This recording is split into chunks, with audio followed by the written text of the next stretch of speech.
Mengawali berita pertama, Ketua DPD Partai Golkar Kabupaten Oku Timur optimis jika partai berlambang pohon beringin akan kembali menjadi pemenang pada pemilu 2024. Untuk mewujudkan Oku Timur maju lebih. Hal ini disampaikan Ketua DPD Partai Golkar Kabupaten Oku Timur, Benny Davidson, seusai kegiatan acara HUT Partai Golkar ke-58. Sebagai partai pemenang pemilu di Kabupaten Oku Timur, Golkar kembali menargetkan kemenangan dengan 7 kursi di DPRD Oku Timur. Dengan kemenangan yang sudah diraih dalam beberapa pemilu sebelumnya, Benny Davidson yang juga merupakan Ketua DPRD Oku Timur yakin masyarakat Oku Timur tetap mempercayai partai dengan lambang pohon beringin tersebut.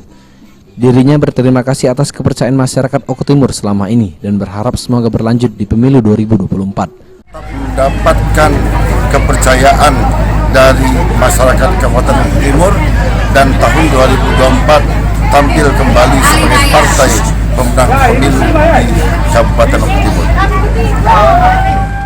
Pada peringatan HUT Partai Golkar ke-58 di Kabupaten Oku Timur, DPD Golkar menggelar kegiatan jalan sehat bersama masyarakat. Aji, PAL TV.